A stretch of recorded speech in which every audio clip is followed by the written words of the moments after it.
yeah, and to give you cause to think differently. Yeah. So here we are on this Monday, and I'm talking this morning about media as a business. And I was pushed here even before what happened on Thursday morning last week when several of the nationwide listenership, especially those on the YouTube platform, but not just them, vented their spleen about some of the changes that we are making and that we have made.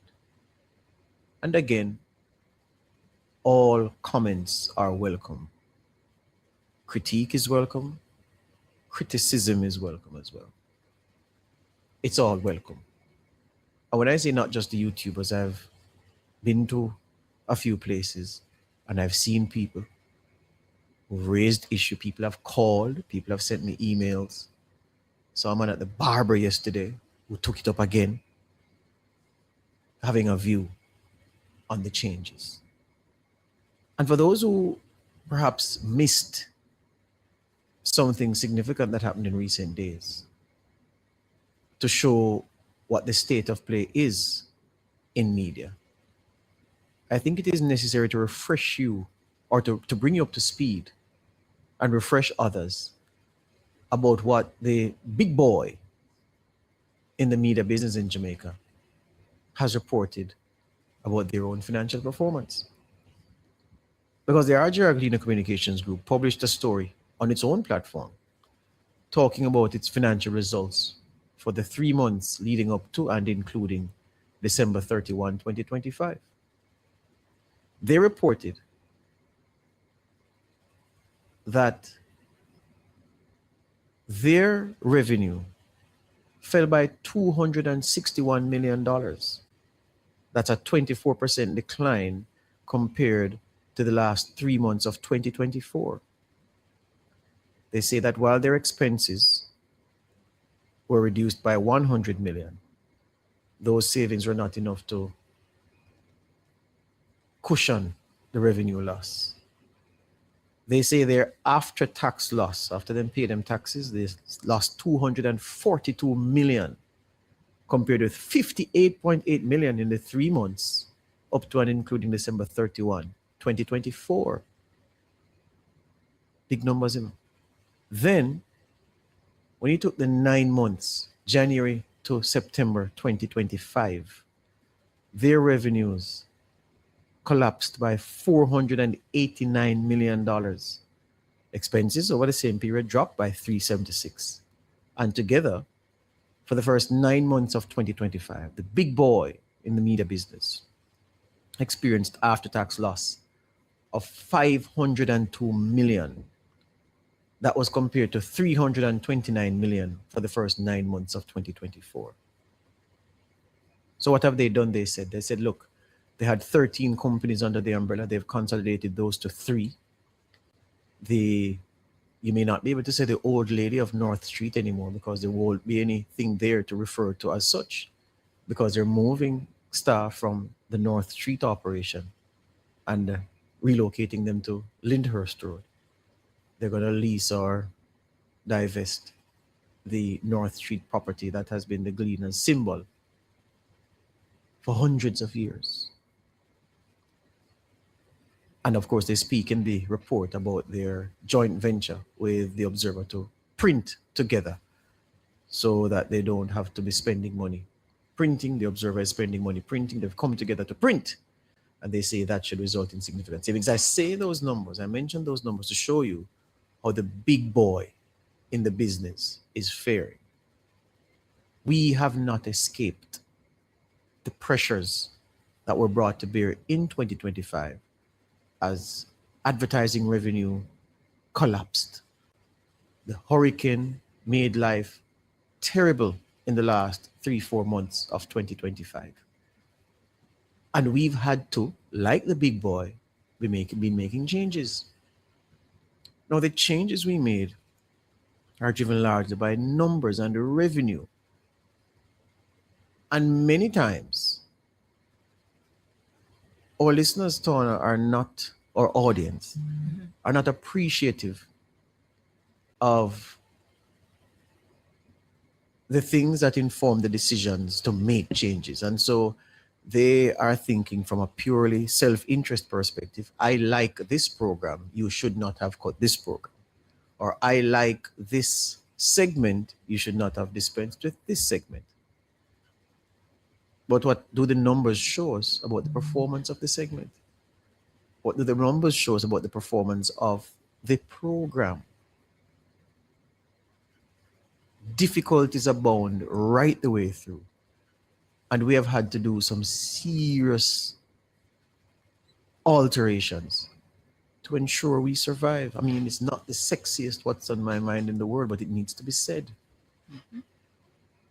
I'm no longer in the position where I just come to work, write story, and go home. I've long passed that stage.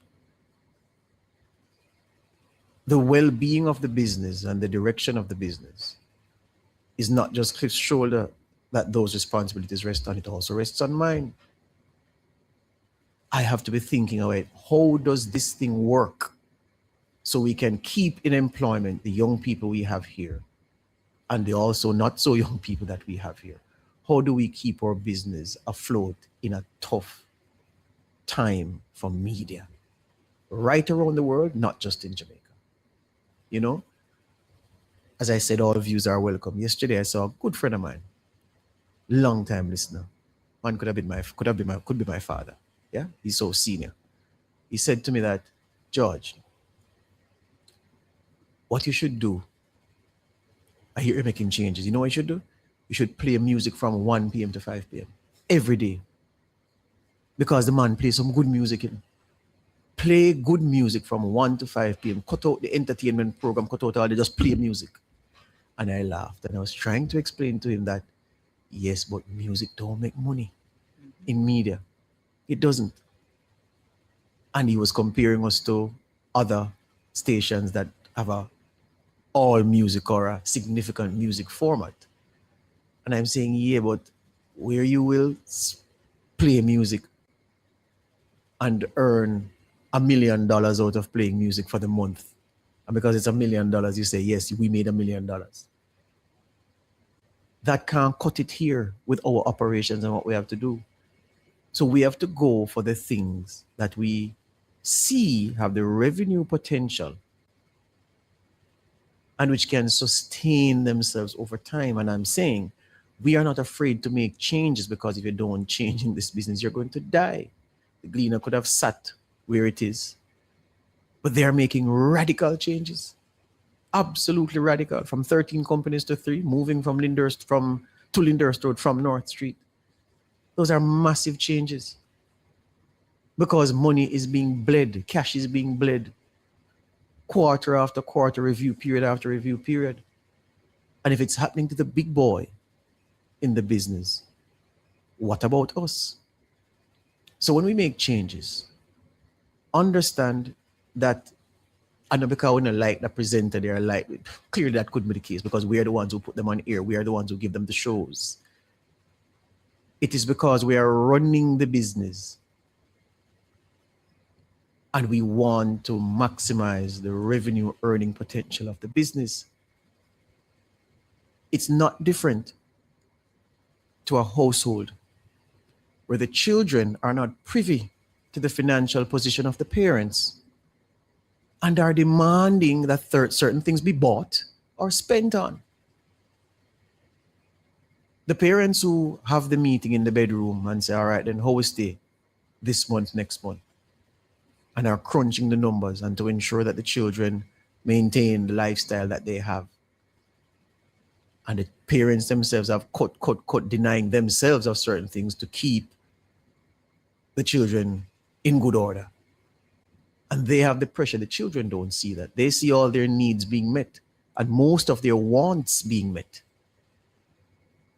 And because they don't know the agonizing discussions that mommy and daddy have, they demand more and more and more and more. This change, why are we doing this? Why are we cutting back? What's happened? Yeah, that's the kind of attitude from some members of the listenership, some members of the family. I hear people say, because we've changed the program, they're going to stop listening. And the hothead in me is saying, tempted to say, well, go on. But I can't say that because you have to have a conciliatory approach, because you have to understand that people feel frustrated. But ask yourself, how fickle a listener you are if because we change the format of one program, you say, nah, listen nationwide again. Yeah? So we have to put up with that. And as I said to my friend yesterday in that barber shop, I said, you know, you want music from 1 to 5. Somebody else tells me that they want programming from 1 to 5. That is not music. You tell me now, sir, in your wisdom, who should I be motivated by? You are them. And I said, but you don't see the problem. 200 people have 200 different approaches that they believe we should adopt or adapt. Well, adopt to doing business. And obviously that can't work. So we ask you to just be patient. We ask you to support continuously. We're not asking for unconditional support because that means we don't want you to criticize. Keep it coming, but be constructive. Give things a chance to work and bear with us as we try to put the ship in the right lane. Yeah? So that profits can come in the slipstream as we sail. It's a difficult business, very difficult. And at the same time, you have youngsters who you want to give a chance. And as I say, Nationwide has given more people more chances at the highest level than every other media house combined in the history of this country. Yesterday again, lasting German, another senior person in this country called, well, it was Sunday morning, early, to complain about programming as well. And the gentleman was referencing some station managers and program directors at a certain station who did this, that way, and that way. And I said, yes, but they were excellent program directors and station managers in a landscape that had 2 radio stations, or even 1. He backed up immediately and said, oh, right, yes, that's true. About 30 media houses now we have it. The advertising dollar has never been more fragmented. They need magnifying glass to find the various pieces. So it's all good and well to be an outstanding program director and station manager when you're the only station in the marketplace, or you're one of 2. You can be out. It's easy to be outstanding. The pressure is real. The struggle is real. And we're trying to innovate and change to survive. Understand us is all I'm saying this morning.